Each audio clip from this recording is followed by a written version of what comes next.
So when you're looking at the Cleveland Browns, Jim Brown is somebody you can look at and say, he's probably the best Browns player in the history of that team.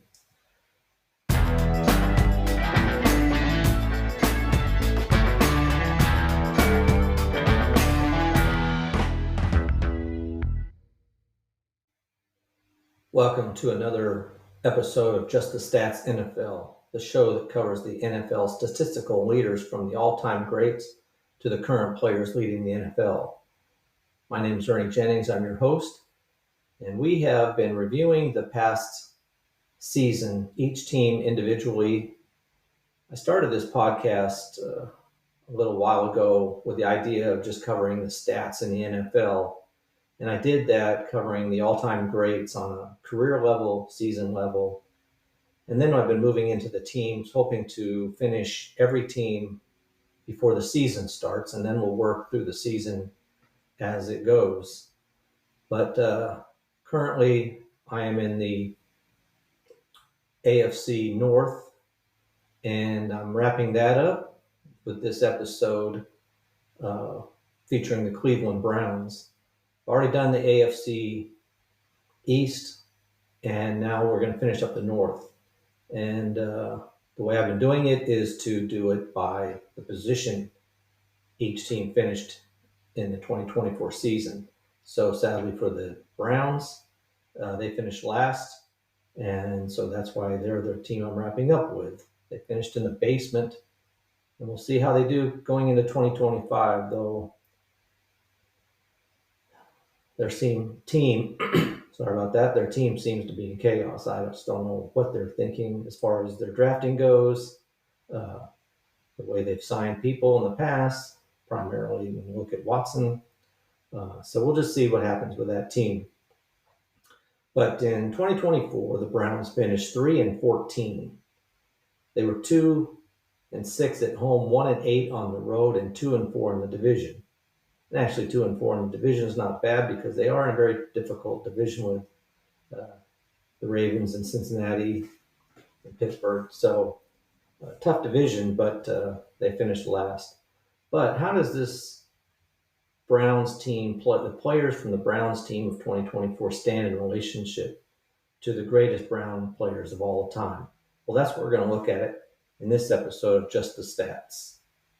All right, so here we go. We're going to start with the coaches. The coach currently is Kevin Stefanski, and I don't know, as far as wins and losses go, how much you can put that on Stefanski or just the players he's being dealt, and who's in charge of that type of thing. But anyway, he's got 40 wins. Paul Brown is the Cleveland Browns all-time coach as far as wins go with 158. Now I'm going to do a podcast in the future about a change that's being done to the stats as far as the NFL goes. They're throwing in a league that was a rival to the NFL 70 years ago. They hadn't included those stats originally, but just this past May, they made a decision to include them. Well, that's going to affect somebody like Paul Brown, who played in that or coached in that league, and it's going to affect the amount of wins he has. And how it's going to work, I have no idea yet. I will be looking into it. And when it's going to take effect, I'm not sure. So come next year, we could see different numbers as far as, say, Paul Brown with 158 wins for the Cleveland Browns. That could be different. We'll see. But like I said, Kevin Stefanski's got 40 wins. Losing record right now, 40 wins, 44 losses. Well, he needed a better season than they had last year when they were 3-14 to pass Marty Schottenheimer, who coached from 1984 to 1988. He has 44 wins. So 4 wins, Stefanski can catch him for 4th place. Paul Brown, like I said, was from 1946 to 1962. So we'll see. But Kevin Stefanski has his work cut out for him this year. We'll just see how it goes for him. So when we're moving to the offense and we're looking at the career offensive players, especially we'll start with the quarterbacks as far as the Cleveland Browns go. It's kind of interesting. And obviously right now they have nobody that's going to challenge the top three here. But Brian Sipe, from 1974 to 1983, leads the Cleveland Browns in yards with 23,713. He passed Otto Graham, who was around the same time as Paul Brown as his coach. Otto Graham was a quarterback from 1946 to 1955. He has 23,584 yards. This is probably one of the oldest players that are still at the top of the list as far as passing yards go.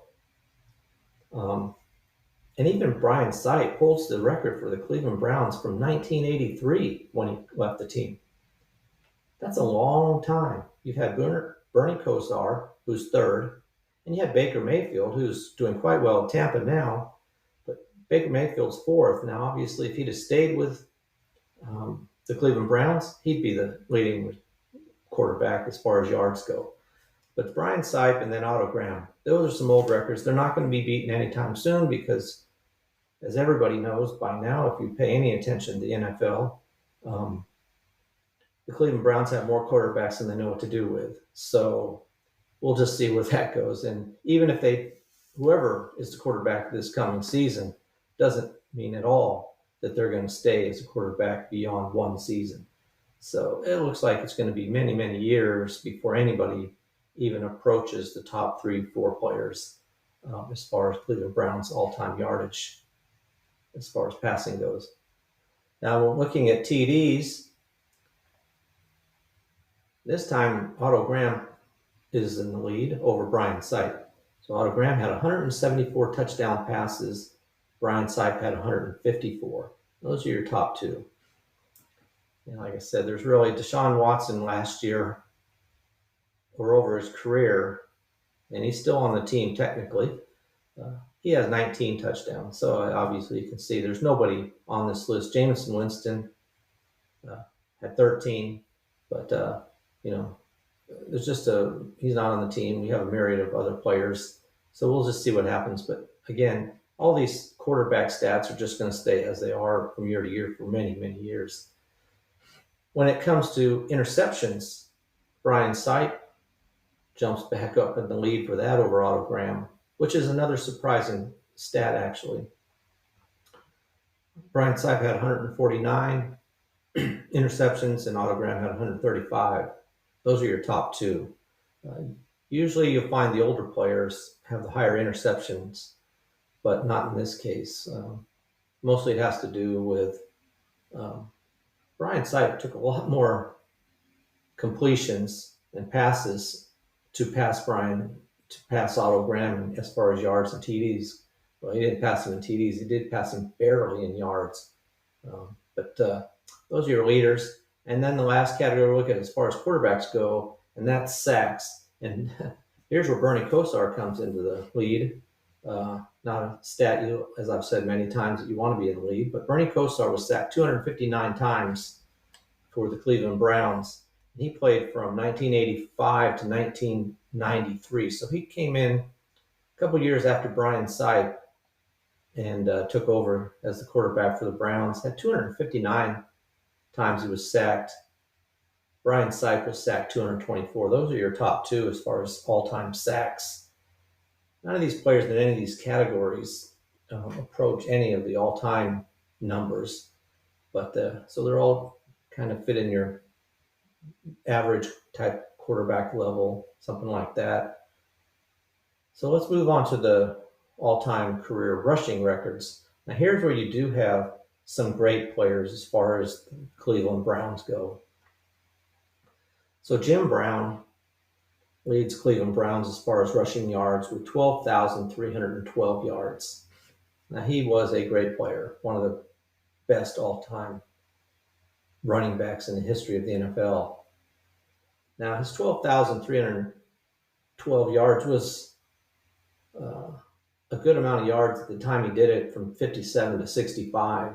It's not now in the top 10, but at the time he was the best. He averaged over 100 yards a game as far as rushing goes. That's amazing.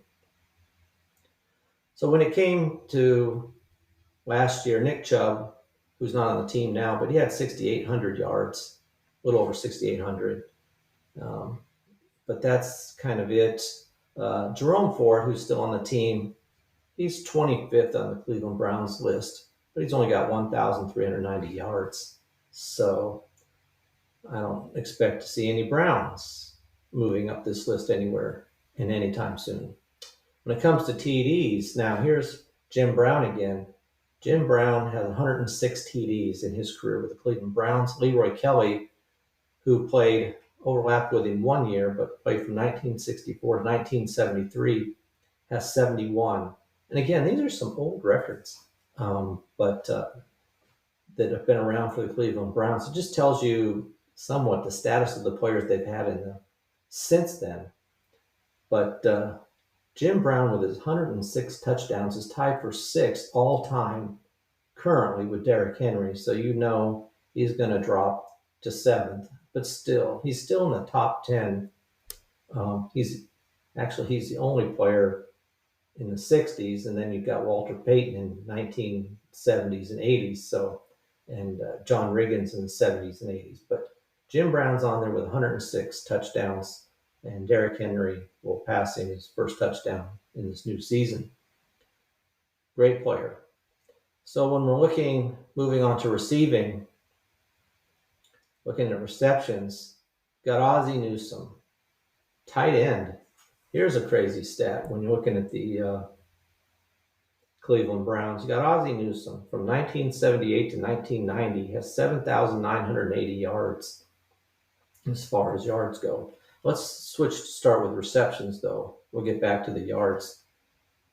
And again, it's still Ozzie Newsome with 662 receptions. That leads the Cleveland Browns as far as most receptions. And again, like I said, he played from 78 to 90. He's a tight end. Then you have Dante Lavelle from 1946 to 1956. More of a running back type of a player. 386 receptions. Another tight end, which is David Njoku, who has 351. Now, David Njoku could pass Dante Lavelle. We'll see how that goes this year. If he stays healthy, it shouldn't be any problem. He only needs 35 receptions at a time, so he should be able to do that. But it isn't until the seventh receiver that you come to a wide receiver as far as the top pass catchers for the Cleveland Browns. I don't think I've seen a team like that. Now, maybe Kansas City will be with Travis Kelce. I haven't looked at them yet, but that's amazing that you have all these players.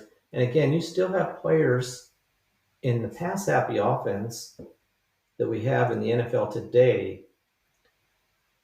Ozzie Newsome's 1978 to 90. You have Dante Lavelle from 1946 to 1956.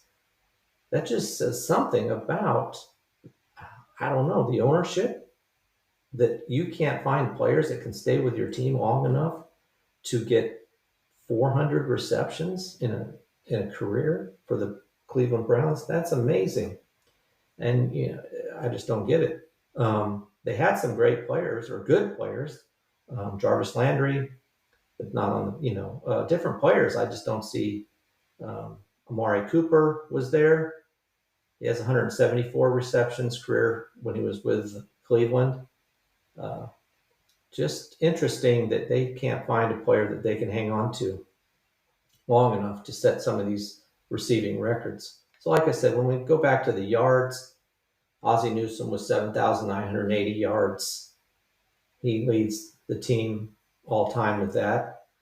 David Njoku is, as far as players on the team currently, he's number 13 with 3,769 yards. So he has a decent season of, if he gets 500 yards, he'll move all the way up to ninth as far as the Cleveland Browns go, all time for that team. So really, it's very unimpressive list of wide receivers or pass catchers for the Cleveland Browns. Touchdowns, Gary Collins from 1962 to 1971 had 70 touchdown receptions. That leads the Cleveland Browns with Dante LaBelle again from the 1946 to 56 with 62. Paul Warfield was a very good wide receiver. Um, he's third. He was played from 64 to 77, and he was a wide receiver, one of the few with 52 touchdowns.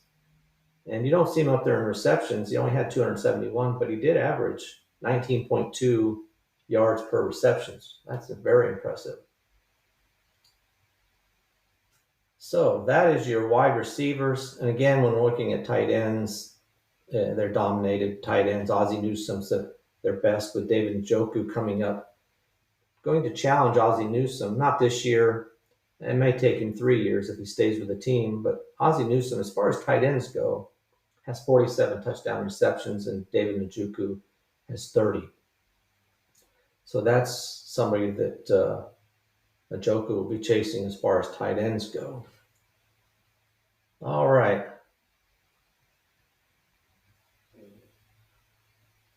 That's the receptions, yards, and touchdowns. Let's move on to the defense. Look at some of the career defense numbers for the Cleveland Browns. All right. When we're looking at interceptions, we'll start with interceptions. Tom Darden from 1972 to 1981 had 45 interceptions, and Warren Lahr from 1949 to 1959 had 44. Now, this is a stat, as you've noticed if you've listened, that usually you do have players from the past who dominate the top of the list. And in fact, it doesn't come to Joe Hayden until 15th, who is somebody who played in the 21st century. From 2010 to 2016, he had 19. So you can see how far away he is. 45 interceptions in a season by Darden still doesn't get you to the top 10 or anything, but it is a decent amount of interceptions. So you have Denzel Ward is the first Cleveland Brown that shows up on this list. Now, he is a good player. But Denzel Ward, coming in at 25th, he has 17 interceptions. So he's the best they have right now as far as interceptions go. And the Cleveland Browns we're talking about here. All right. Now, when we're shifting over to tackles for loss, well, there you do have a great player, and that's Myles Garrett, who just crushes this category. Myles Garrett, who's been on the team since 2017, has 116 tackles for loss. The second one is Orpheus Roy from 2000 to 2007 with 44. That just tells you how much Myles Garrett has dominated this. And this is a category where you see everybody from the 21st century because they didn't really track this as much earlier on. So this is a stat that could be broken, except that Myles Garrett, and he's back with the team, a little bit contentious, but he's back, and he'll just keep extending his record. He has a ways to go to make the top 10, but he could make it in a few years, 2-3 years, depending on how many he gets this coming year. We'll look at that next year and see how he's doing. Now, when it comes to sack, it's the same thing. You have Myles Garrett at the top of the list with 102.5 sacks, which is an impressive total. Bill Glass is second. He played with them from 1962 to 1968. He has 77.5 sacks. He's second. So those are your top two players as far as that goes for the Cleveland Browns. All right. Now let's look at shift over from career stats to single season stats. Now, sometimes you can see some players that didn't stick with the team long enough, but they'll have some good numbers. When it comes to the quarterbacks again, Brian Sipe in 1980 passed for the most yards as a Cleveland Brown with 4,132. That led the team. In fact, Brian Sipe has a top 2. Baker Mayfield, who was on the team most recently, who'd be somebody on this list, 2019, he had 3,827. Well, he's since crushed those numbers in Tampa. But that's your leaders there. And again, with the quarterback situation the way it was for the Cleveland Browns, you don't have anybody. Jameis Winston had 2,121 yards last season, which only put him at 43rd on this list. So we'll see if anybody emerges out of the myriad of quarterbacks that Cleveland has right now and comes out on top and stays, even though it does look like they're positioning themselves to have a quarterback start and a different quarterback finish the season. So we'll just see how that goes. Brian Sipe, also in 1980, had 30 touchdown passes, which really is not that many, but that's the only player who's ever thrown 30 touchdowns in a season for the Cleveland Browns. So only 30, really not too many. Interceptions, Brian Sipe again in 1979 had 26 interceptions. And again, this is usually a stat you see by older quarterbacks. Baker Mayfield is number 8 in 2019, he had 21. But usually it's a record held by players from the past. Somebody that usually will pop into this list often, which has always been a hindrance to his career, is Jameis Winston, who had last season 12 interceptions. He only started in 7 games. He's interception prone, and that's been the hindrance to his career. He's got an arm, has a great arm. He just has a problem with who he's throwing to sometimes. And when it comes to being sacked, Tim Couch was sacked 56 times in 1999. That is a lot of times to be sacked. Not quite up into the top 10, but close enough that you don't like it. He was 2 years he was in there where he was up there in the lead. Not a lead you want to have. So he was sacked quite regularly. He led the team. And again, there's no quarterback past season that played enough to make it up the list as far as Cleveland Brown quarterbacks go. All right, shifting over to the rushing. Here's where Jim Brown holds the top 3 spots as most yards in the season, followed by Nick Chubb with the next 2. Jamal Lewis was in there 1 year, number 9. But Jim Brown, his best season was in 1963 when he had 1,863 yards. That's impressive. That's impressive because he did it in 14 games. Really good. He's the number 1 running back as far as the season goes.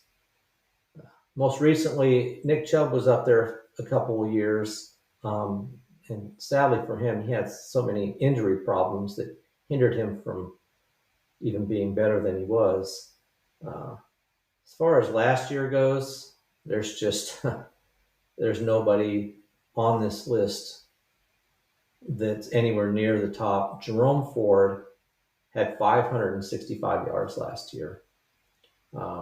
They're just struggling in every area, which explains why they're 3 and 14 last year. We have too many holes. When we're looking at touchdowns rushing in a single season, Jim Brown twice rushed for 17 touchdowns, once in 1965 and once in 1958. Leroy Kelly was another great running back for them, and he had 16 1 year and 15 another. But those are your top 2. But Jim Brown, again, up there at the top of the list with 17. Very impressive.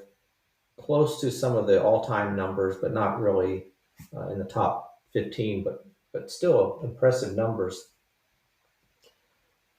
So when you're looking at the Cleveland Browns, Jim Brown is somebody you can look at and say, he's probably the best Browns player in the history of that team. Looking at receptions now, looking at the wide receivers. Now here's Jerry Jeudy, set the record this past season for the Cleveland Browns as far as receptions in a single season with 90. Jerry Jeudy had 90. He broke Ozzie Newsome's record, which he had twice, of 89. He did it in 83 and 84. And Kellen Winslow, 1 year when he was with Cleveland, had 89 as well. So all tight ends. So wide receiver passed the tight ends as far as most receptions in a single season. As I've been going through these teams, no team, this is the first team I should say, that has a receiver who leads that team and only has 90 receptions in a single season. So, I mean, I'm not saying it's a bad season, but it's not a historically great season either. And we'll see that as we compare some players. I haven't done it with the quarterbacks and runners because really there's really nobody that, as far as the NFL goes, that was anywhere in the top numbers. So I just kind of skipped over that real quickly. But when it comes to the pass catchers, and you have Jerry Jeudy as a wide receiver with his 90 receptions, that would have ranked him 14th in the last season as far as receptions go. Jamar Chase led the NFL with 127 receptions. So very impressive. And there were, just last season alone, there were 10 players who had 100 or more receptions. So Jerry Jeudy had 90. When we're looking at yards, Josh Gordon holds the record. In 2013, he had 1,646 yards. That's incredible. 14 games he played, and he had that number.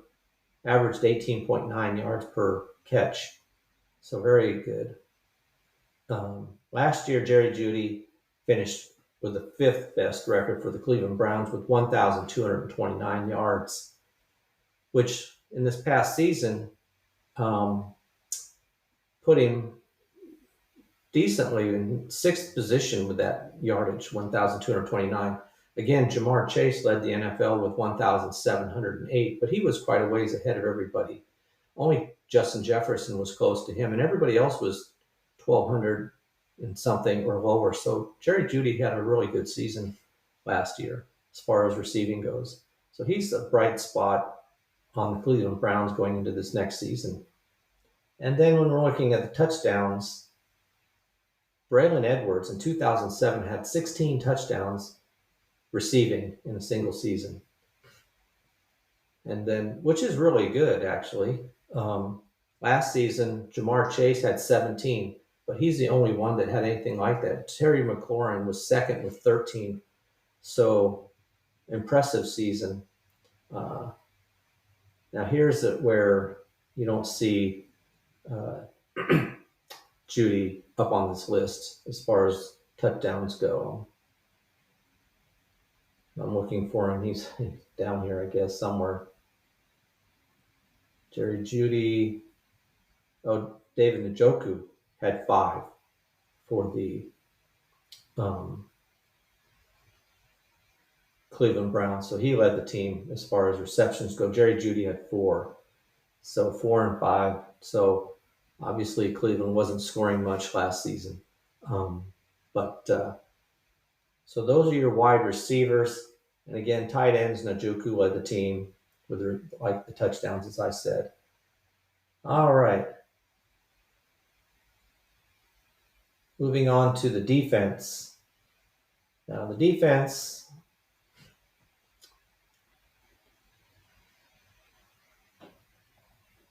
we have, when it comes to interceptions, Tom Darden and Anthony Henry. Tom Darden in 1978 and Anthony Henry in 2001, which are some of the older or newer times when you look at these. But they each had 10 interceptions in a single season.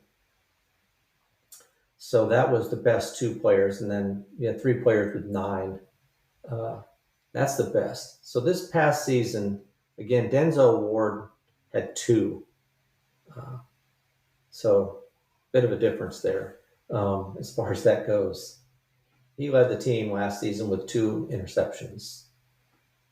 Moving on to tackles for loss. Now here's again where you have a player with significance, and that is Myles Garrett. Last season, Myles Garrett had 22, which tied him for the best on the Cleveland Browns. Tied him with Jameer Miller from 2001, who also had 22. So those are your highest totals, which gets them close to the all-time numbers, but not quite.